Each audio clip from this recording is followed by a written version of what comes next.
When we were thinking about how to level set for this meeting, one of the things that became obvious is that most of the people in the room are not networking people.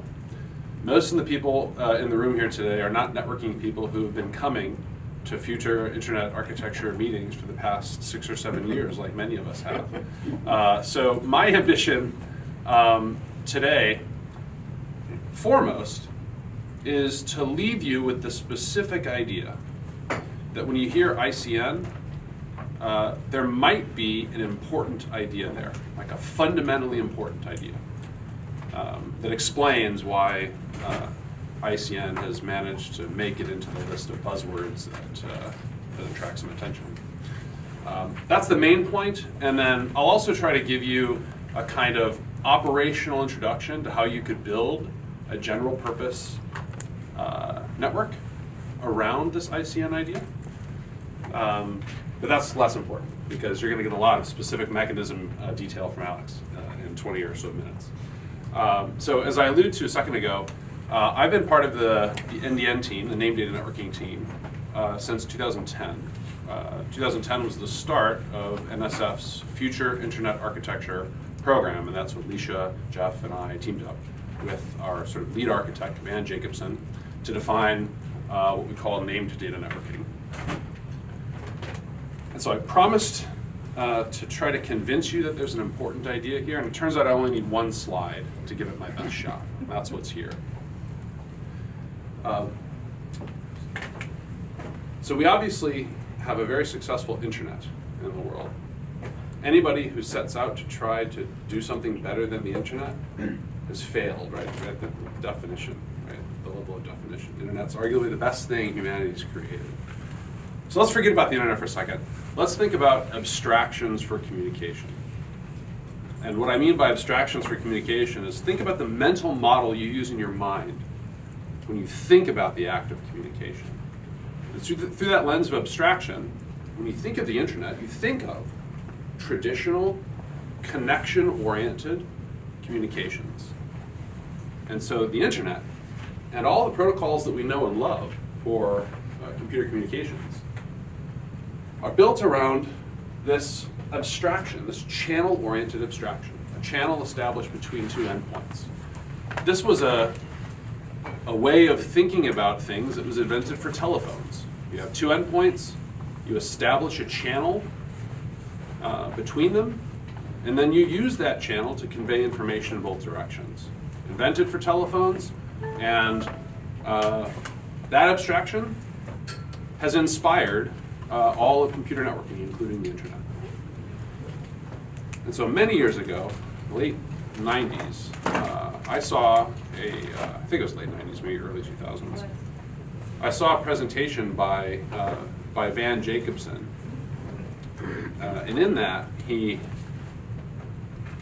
took like 90 minutes to make what was ultimately a pretty simple point. You know Van, you'll know that he's got something to say.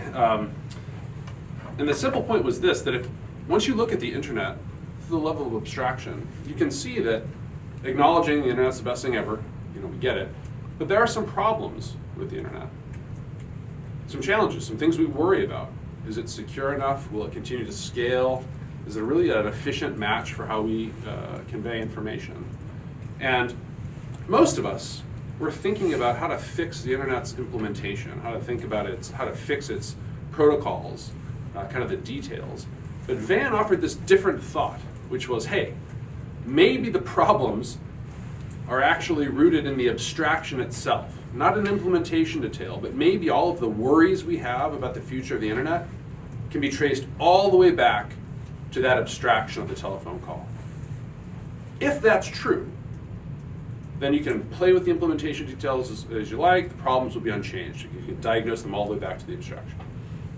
So that was Van's proposition, or at least as you can hear, I fully credit Van for having originated that. He was the one that I heard him say it in not quite those words, but he originated that idea for me, and I picked it up. And so it is in that context that Van started drawing attention to a different way of communicating, a completely different abstraction, a way of communicating with computers and devices that doesn't rely on the channel. And that's what he called named data networking. what is named data networking? It turns out it's a different abstraction for sure, but it's one that all of you know just as intuitively as you do a telephone call. And that's because it is the abstraction that was invented for the web, the request for named data.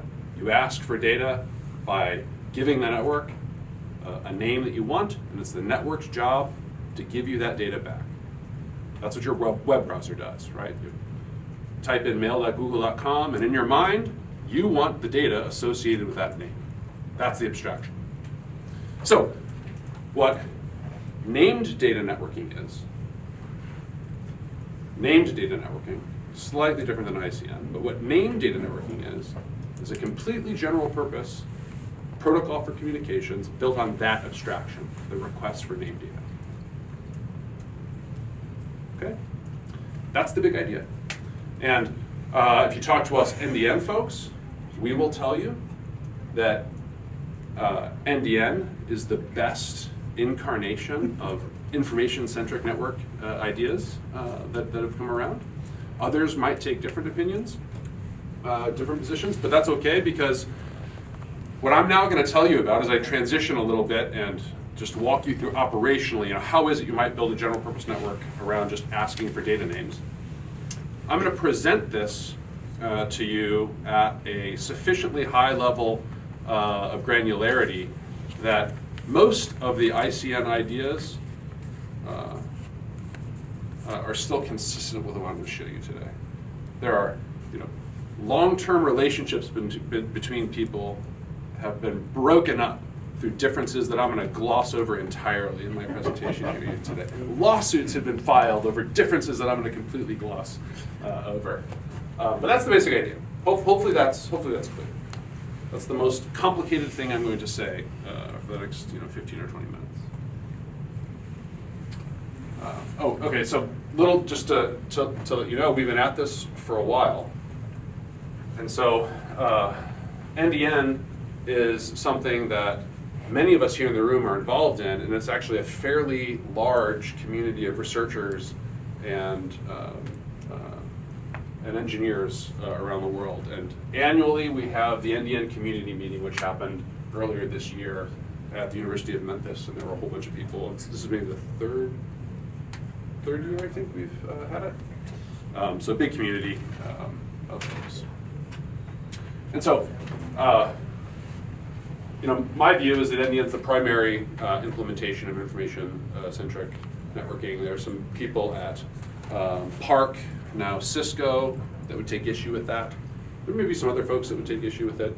But as I say, everything I'm going to tell you from here on out is largely going to be true for those other systems as well. Okay. Having established that there is a new idea here, general purpose networking with a completely different abstraction, the request for named data, I'm now transitioning to try to give you a flavor of how this works operationally. And to do that, I'll introduce these two packet types that exist in NDN. We have on the left an interest packet, and on the right, a data packet. There are you can see some actual fields here, but logically speaking, the interest and data packets are very simple. The interest packet logically consists of one thing, one important thing, that is the name of the data that you want. And you can think of that as just being something like a URL that resolves to one MTU's worth of data. So it's either like a JSON blob of data or a chunk of a video file, a frame of a video file, something like that. But logically speaking, the interest packet is the granular piece of data that you want. And we say that these interest packets are satisfied by data packets, which logically consist of three things. One, the data name itself. And so if a data packet satisfies an interest packet, that means that it refers to the same name. That's the first component, the name. The second logical component is the actual data itself, some digital blob that purports to be the data being requested. The third logical component, very important, is a signature computed over the name and the data using a key controlled by the publisher of the data. So the publisher of the data, the identity that publishes that data, binds together the name of the data. That's quite important because this signed data at the packet level allows people who receive data packets to sort of unilaterally validate that the binding between the data name and the data is one that they trust by checking the signature of the producer. Okay, so I guess something I didn't. So this is a very strange style of network packet because there are no addresses. And there are no addresses because, remember, we're not thinking about channels here. We're thinking simply of requests for named data. If you really love channels, as Arun sort of alluded to, you could, of course, construct some data names where you interpret the data names to be things like addresses. And you can build a channel on top of this abstraction if you like, but you don't have to. You can keep it purely generic if you like. Okay, so I'll transition to a little illustration probably on the very next slide. But suppose we've got a device on a network and it wants to access some information. How does that actually work? Well, I start by issuing an interest packet, asking for the data that I want. And when, say, the wireless access point receives one of these interest packets, that wireless access point, as an element in the network, asks itself these three questions. So the access point receives the frame, extracts the name, and asks, do I happen to have a copy of this data already? So all networking elements, all switches, routers, wireless access points, have some amount of buffer memory so that they can convey frames that come in one interface and send them out another. They need to store that temporarily in some free buffer list. In this style, what we do is we maintain an index over that free buffer list. And rather than zeroing out the data when we've transmitted something, we keep it there unless we need to recycle the buffer. And so in some cases, we might already have the data we're looking for sitting in the buffer. Do I have this data? If not, then I ask, have I recently forwarded along a request for this piece of data that I don't have right now? I may or may not have done that recently. I might have a so-called pending request. If I don't have that, then I ask, given my interfaces, which interface should I forward this interest along to get closer to wherever the data may be held? Okay, so those are the three logical questions. Let's look at how this plays out. Little cartoon, my laptop on a wired network. Got a little switch on my floor, and that switch is connected to the rest of my environment through some enterprise network to a gateway router or switch, which then goes out to the internet. So let's say that my laptop asks for, expresses an interest for the data name xkcd.com/949/1. Okay, so this interest packet gets sent to this forwarding element. And let's say that this is an NDN-aware forwarding element. It's going to ask those three questions that I just told you about. Do my buffers contain this data? No. Is a pending request for this data in flight here? No.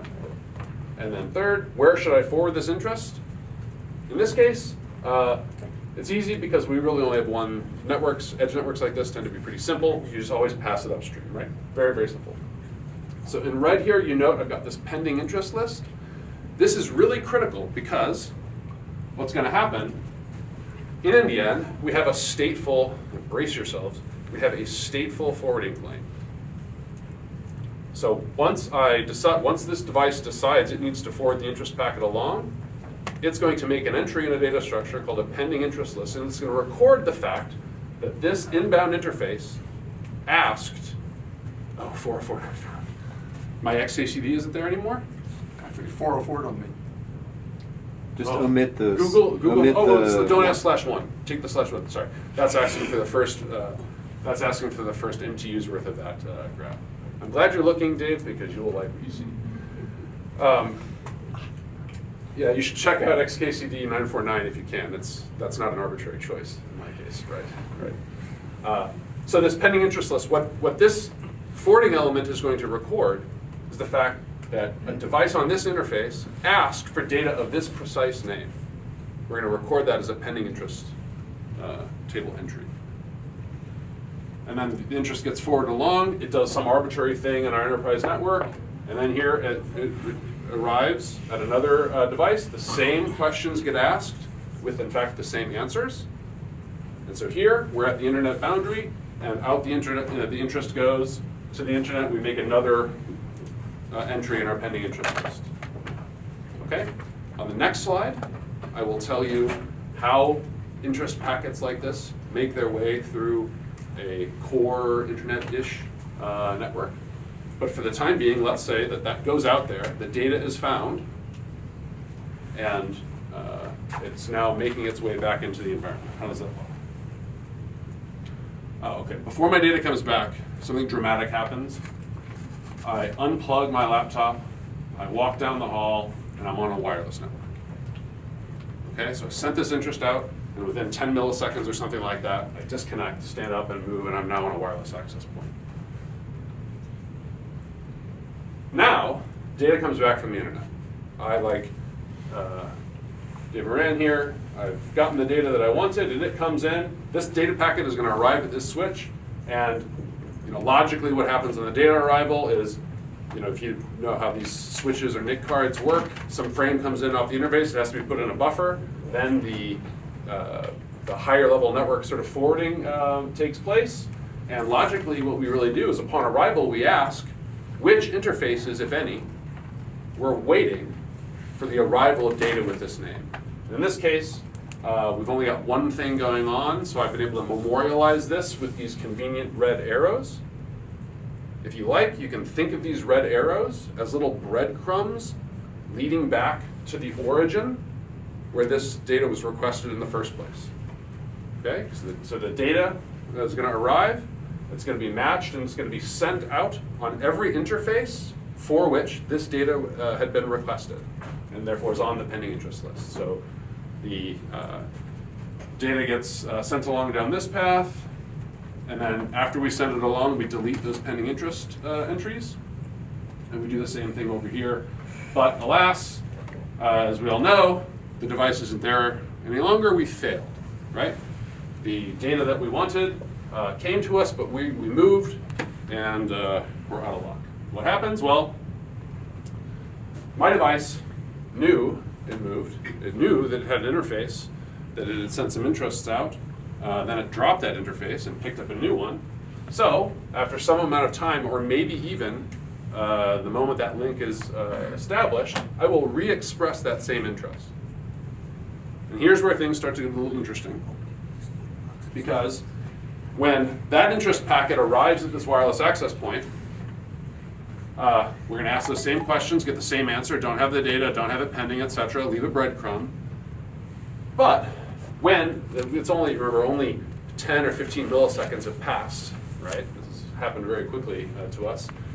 When this interest packet, the exact same interest name, when it makes it up to the sort of top of enterprise switch, the gateway device, there's a really good chance, since we're within 20 milliseconds, there's a really good chance that the data that we had just unsuccessfully delivered is still sitting in this buffer. This will have hundreds of megabytes, if not more, of buffer memory. And so it's probably going to be in there for 100 milliseconds or something like that before everything gets repurposed. So when our re-expressed interest makes it up to this switch, it turns out that when I ask that first question, do my buffers contain this xkcd.com 941/1, the answer is yes. And in this case, a copy of that can be read out straight from memory and sent back. So operationally, you start to get the sense that this is how information flows. And remember, all of this has happened without any discussion of destination addresses or source addresses. I can tell you that the way that the interest makes its way to the packet has to do with how we route over these names. Get more on that in just a moment. But the way that the data actually makes its way back to the people who request it is by following these breadcrumbs. Sure. So, one of the guys you mentioned earlier was not from the networking part, so specifically Yeah. But I'm trying to understand how frequent on the pending list, when you start the interest packet, when actually the other end gets moved, how is that, when it can be dropped, say, why is that unsuccessful So Oh. there's no migration happens when actually I move. Right. Say my entries, the entries packet can read to something else. What took it off the pending interest list was the arrival of the data. As soon as the data streams through, the pending interest list is deleted. So the pendingness is, means the state of the pendingness has nothing to do with the state of the, Data. Yeah. of the initial request of the. Correct. Okay. It's purely demand-driven based on who's making requests. And as you might expect, any implementation of this has to have timeouts because sometimes you express an interest, the packet gets dropped somewhere and you never know. It doesn't live there forever. Every implementation will have some kind of timeout mechanism that will eventually time out pending interest list entries. Yeah. Thanks. Yeah, good question. Yeah. So in this case, I think that you will require the mobile terminal to monitoring the link status, right? When this data, it needs to be constantly aware of it's changing the location of attached to different access point. This is actually different from today's networking principle where the IP layer or the higher layer does not need to be aware of Yeah. what's going on in the link layer. So what is your thought on this one? It's more like a cross-layer optimization. Sort of. So you can be aware of your link status, or if you prefer for your application to be oblivious, then the timeout mechanisms that you rely on you'll re-express that interest after some amount of time, and you'll just presume that it was lost somewhere. And there's some higher level strategy that will tell you, oh, maybe this data doesn't in fact exist because I keep asking all my interfaces, and I never get anything back. But you're right, it is a little cross-layer. So, and I'm giving you a very simple example here because in each of these cases, we have a device that only has a single interface we're talking about. But in general, all of these devices can have multiple interfaces. And there are very rich opportunities to explore what do you do in the presence of multiple interfaces, so-called multi-homed networks. Yeah, I'm not even asking multi-interface. I'm just thinking about a simple case where you have two access point Wi-Fi AP. You move from one AP to the other AP. Yeah. Your IP address has never changed. In that scenarios, today, I don't really need to worry at the IP layer or above. But since my IP address has never changed, I don't even worry about the connections. But in this case, because I changed my attached access points, I need to send out this new request interest. Is that the case? I mean, strictly speaking, as you just explained it, yes, you would have to re-express that interest. That's right. That's right. Okay, thanks. Yeah. One more question. Yes. Well, isn't it the case that you can Sorry, Arun, there's a question. Yeah, go ahead. So, in the first case, it's very clear you are in a wired network, so the laptop is connected to the switch. Yes. But in the second case, you are in a wireless network, and you send this interest packet out. Everybody in that wireless network has heard it. How does the AP know this is for me alone? Oh, well, it of course depends on which wireless link we're using. So in Wi-Fi, in all the wireless protocols we know about, that's actually a connection, right? So there's an association between my endpoint and the access point. That's how Wi-Fi works. That's how all the cell phone operations work. Right, but the thing is, we are not talking about addresses here, right? So Not at the NDN level. However, there's some physical link type that is being used to communicate. So maybe it was, just Ethernet in the first case, maybe it's Wi-Fi or 4G in the second case. There is some underlying link that NDN is being layered on. It could be Bluetooth. But right now, yes, you have the routing. The routing which is based on IP layer. When the laptop says this is my default next hop based on my my Right. IP addressing, and now we don't have IP, right? Or You don't have to have IP, right? So then how does it know? How does it know which interface to use? When you ask for a given name in an interest, which interface do you use? Right. Yeah, so let me use that as a segue. Here, you'll see that there's a mechanism not unlike the mechanism used in IP, longest prefix match, to determine, given a choice of outbound interfaces, which interface should I use? given the name that I'm looking for. So I'll draw an analogy between IP forwarding and NDN forwarding in a second. That'll happen right here. These are all great questions, and your mind should be swimming because NDN is a weird enough idea that a million questions come into people's minds every time they hear about it. Arun, you had a... Yeah, my comment was actually a follow-up on the previous question. I found your answer curious because I thought you would have said that in NDN also it's possible for that mobility event to be completely oblivious, just like in IP when the base stations are changing, but the router to which you're connected is not changing. Because you could, Yeah, that's a good you could point. leverage the broadcast nature of the medium So in your strategy. you're totally right. So maybe what Arun spotted and I didn't is that if it is the case that your laptop moved but your IP address didn't change, and if it is the case that NDN is running on top of that IP link, then IP2 would be oblivious, just like the IP, just like the NDN2 would be oblivious, just like the underlying IP is. That's the point you're making, right, Arun? Yeah. So that's fair, but just to emphasize it, NDN can be running on top of an IP link. That's how you get global connectivity in the world today. So most NDN sessions are run over some sort of IP, but it can also run straight on top of Ethernet or Wi-Fi or Bluetooth or GRE tunnels, whatever you like. Thank you, Arun. I'm thinking that the nonce in the interest is testing the freshness of the signature that comes back. That's a great I perceptive guess question. It more has to do with loop detection and that kind of stuff. When you get a copy of the data and you see a signature, is that the signature trusted of the original data, or is that the signature of the copy? The signature is created by the producer. So that is that's a property of the data. So how does your nonce get taken into account? The nonce is more to support loop detection, where say you've got So the nonce is not part of that signature? no, it's okay. That's right. Okay.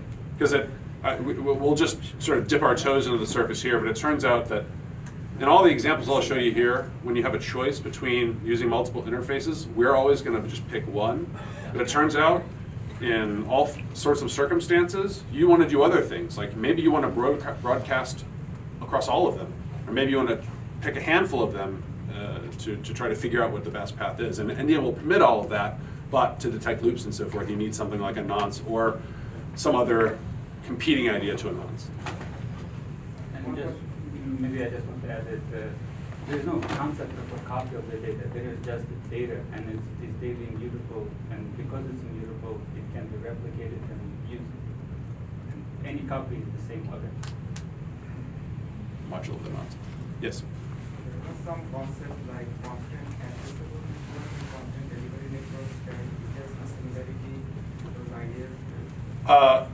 So I believe the question was, are there some similarities to the idea to CDNs, content delivery networks, and maybe web caches and things like that? There are definitely some similarities.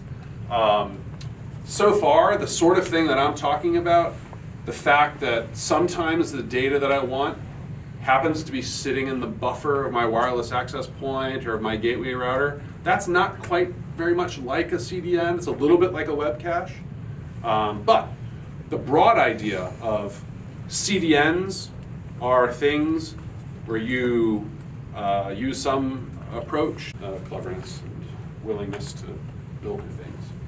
But logically speaking, it's easy to understand if you understand how IP works too. Okay, so picking up speed, I think I'll be able to wrap up in the next couple of minutes here. Some questions that may be coming through your mind.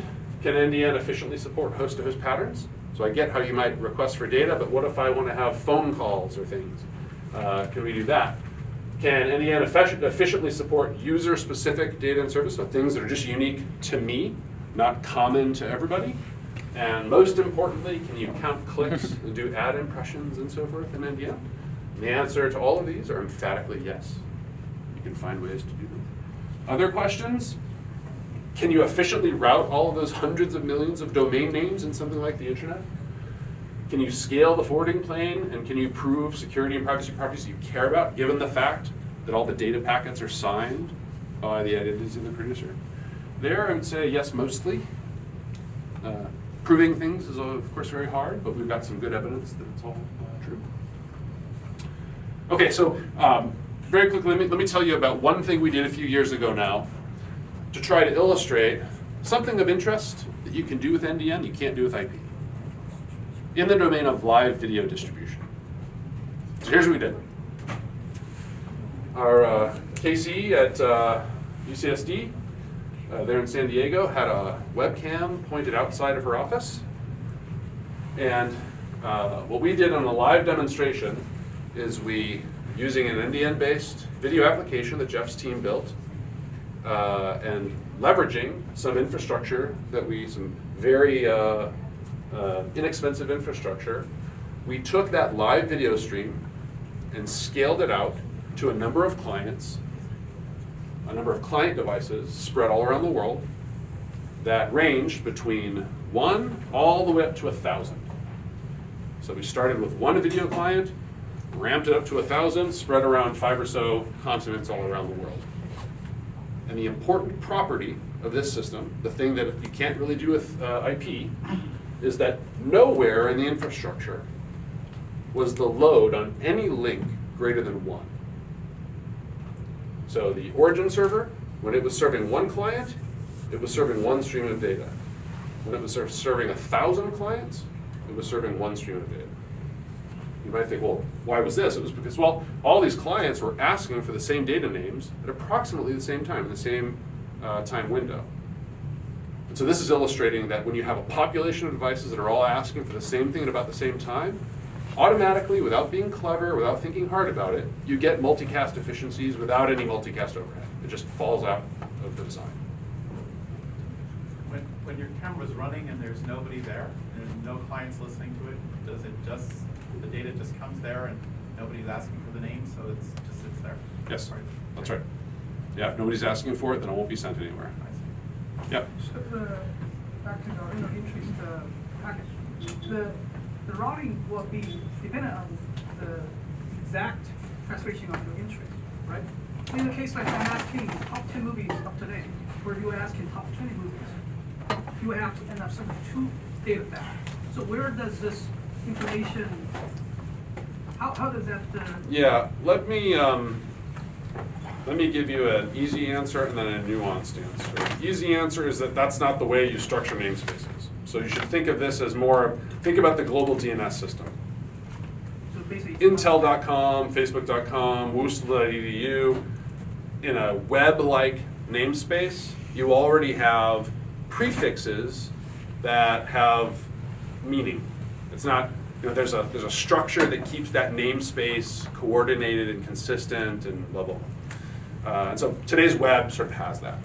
And so you wouldn't be using this sort of name lookup as a generic search mechanism, which is not I will not criticize you for having the thought, because 7 out of 10 people have exactly that thought. But that's not the idea. There's some curated application-specific namespace that all of this data lives in. And you'll hear a lot more about that tomorrow when you hear about the project teams. Good question. So hopefully you get the idea about that. A couple other things, and then I'll hand off to Alex. So one of the commitments we all made very early on in the project team, everything we do is open source. So we've been building this infrastructure as a pretty large distributed team since 2010. All of our code is on GitHub with open source licenses. Lots of platform support. That's a huge enabler. The other thing that we've done from just about the beginning to keep ourselves honest is we maintain what we refer to as the global NDN testbed. So this is a set of, I think right now it's actually 33 NDN routers spread all around the world. These are all largely just off-the-shelf servers contributed by the institutions, but they're running the latest version of our NDN platform software, and right now running a very novel and unique routing scheme called hyperbolic routing that operates within a fully executed and rigorous trust model. So this is a always on 24/7 testbed that's supporting NDN applications and services all the time, spread all around the world. And it's operating this thing over geographic extent through time that helps give us confidence that the ideas we have about what works and what doesn't is actually grounded in reality rather than. Okay, and with that. Just one moment. Yeah, of course. She can come up and do the hand over here. So I don't want these questions to come across as like a non-believer, but what is important, I think, is to show where are those efficiencies being gained. And I'll give you some examples. If I'm looking as an example on the host environment, I need to maintain some database of the names, at least those names that I want. If I'm looking at the routing, switching devices, I may need a more sophisticated or more at scale lookup or more at scale buffers. So I can see those. I'm looking for some side-by-side comparison of where those efficiencies are being gained. And I'm sure you guys have already done that someplace, but I've seen it in these presentations. Yeah, it wasn't here, you're right, but that's been an important focus of research activity going back 7 years now. And so I wouldn't say we have all the answers, but we have a lot of answers, many of which are in agreement. But there are a lot of sort of prototype designs. If you're thinking of what do switches and routers look like that would be capable of this kind of thing, there are a pretty healthy diversity of ideas about how to do it, what's really possible, what isn't. So there's quite a lot of published work there. There's also a lot of published work on what is the burden on end devices, Raspberry Pis and cell phones. So and maybe servers. somebody in this community could simply distribute that information. I'll call it by name, NDN efficiency, and I'll send that packet down, and you guys send me. Right. Well, we should definitely talk a little more afterwards, but I guess I made the huge mistake of not telling you, we have a website, nameddata.net, where you can spend, we have so many publications linked from there, you can spend years reading. Nameddata.net. I think Patrick, the question is asking is, they don't have years to go look for that stuff. Specific question is the comparison of for efficiencies, these things that you guys can make it, for example, one of the tech focus talks that will happen during the course of the project next year. That's something, one of those topics that one of the groups can pick up and talk about, the informative part. Maybe the easiest thing in the world to do, because the work's already done. Except you'll get as many answers as there are published papers on how to make this go fast. You'd get 60%, not 100%, but yeah. As I say, there's a healthy. The fundamentals, I think, Dave. You know, on the end, on kind of the first level, APs, switches, routers on the internet globally, just the high level concept. I don't think anyone wants to go and fine tune that now to the nth degree. We just need to get the high level orientation. Sure. Yeah, there's ample literature, but Dave's right. There are differences of opinion about how big can it get, how fast can it go, what mechanisms really have to be supported. Patrick? Yes, Rick. I have a quick comment on the video slide that you showed. I think the demo you guys did was really cool, but I feel compelled to react when someone says, this is something you cannot do on the internet, because I actually think you can do anything on the internet that you can do in just about any other FIA architecture. So for that particular example, IP multicast can achieve the same metric in the current internet. It's also something that's used in enterprise ISP scale networks already that you did. That's an excellent point. Could I have used IP multicast over the footprint of consumers that I Great used? point, yeah. Could I have? Yeah. No, it's not. It's. I'm sorry, was it a yes or a no? Could I have used IP multicast in that scenario?